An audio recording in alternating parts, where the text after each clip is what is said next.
les conseillers municipaux, Mesdames, Messieurs les directeurs et chefs de service, Mesdames, Messieurs les membres de l'administration municipale, Mesdames, Messieurs les journalistes, chers invités,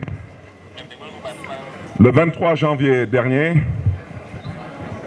vous avez porté à une majorité absolue vos suffrages sur notre projet et sur l'équipe chargée.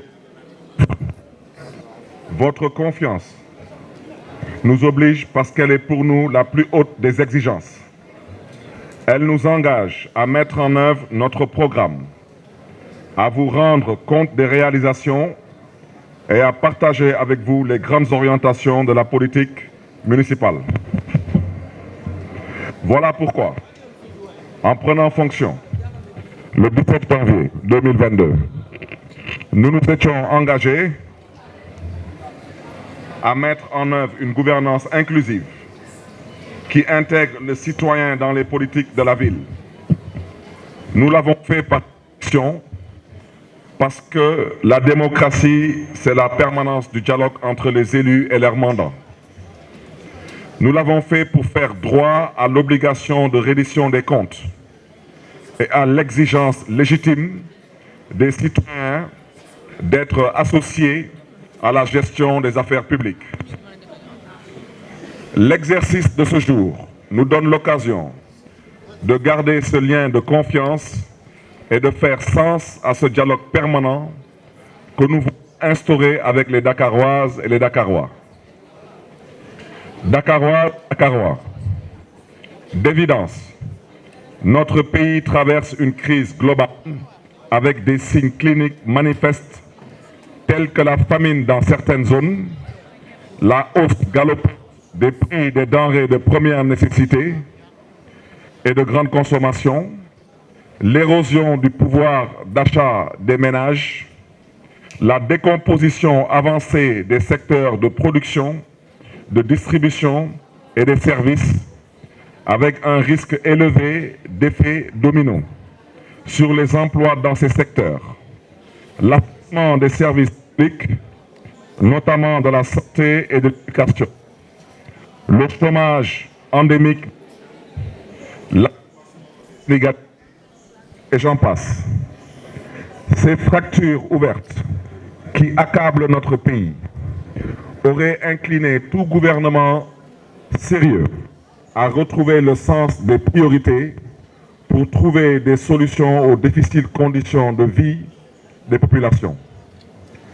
Cette crise généralisée aurait poussé tout gouvernement responsable à déclarer l'état de catastrophe économique et l'état d'urgence sociale et à prendre des mesures urgentes et concrètes pour soutenir la consommation des ménages. Pour relever le pouvoir d'achat des travailleurs, productifs et les secteurs d'appui à la croissance et pour surtout protéger l'emploi. Aujourd'hui, plus que jamais, l'action publique doit renouer avec une finalité conforme aux aspirations de nos concitoyens. En effet, par ces temps de crise, il devient urgent de replacer l'humain au cœur des politiques publiques et de hisser l'action publique à la hauteur des préoccupations des populations. C'est notre engagement d'inscrire l'action municipale dans une perspective exclusivement humaniste, de garantir le droit à l'existence et de mettre en œuvre un programme inspiré par la volonté de mettre en place des politiques plus justes, plus solidaires et plus équitables.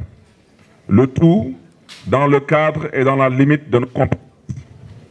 Et à ce titre, il ne saurait être question de laisser nos patriotes se débattre seuls dans cet océan de difficultés, ni d'abandonner un seul de nos concitoyens au bord de la route.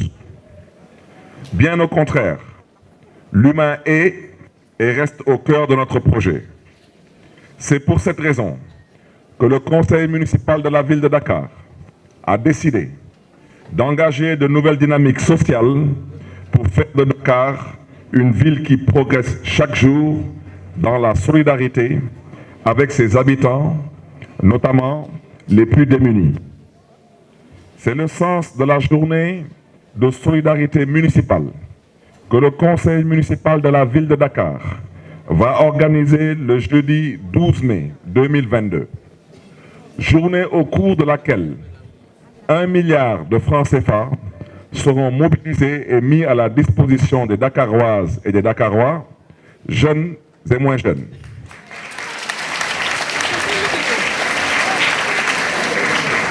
Cette journée inédite sera l'occasion de manifester notre solidarité aux populations exposées aux fragilités et aux insécurités, de soutenir la consommation des ménages,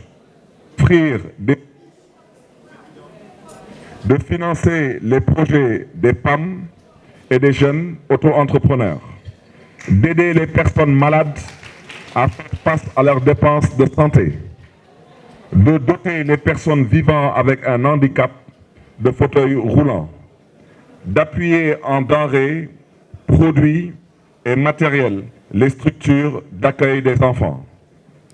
Dakaroises, Dakarois, comme je l'ai dit au cours de mon installation, passé le temps de l'élection, il faut nous mettre au travail et nous mettre au service de Dakar pour construire avec les Dakaroises et les Dakarois de tous âges, de toute couche sociale et de toute catégorie professionnelle, la ville du vivre ensemble et du mieux vivre.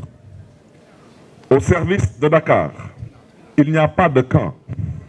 Il n'y a que les compétences et les intelligences de ceux qui veulent servir leur ville. C'est mon engagement en tant que maire et je m'y tiens. Ma responsabilité est de préserver le suffrage des Dakaroises et des Dakarois et de travailler avec humilité, mais sans aucune concession pour nos prérogatives. Pour répondre à vos attentes, rien, et j'insiste, rien, ni personne ne pourra me détourner de la mission que vous m'avez confiée et de notre ambition partagée pour un Dakar pour tous les âges et pour toutes les énergies. Dakaroises, Dakarois, que Dieu vous garde et que Dieu vous bénisse. Je vous remercie de votre attention.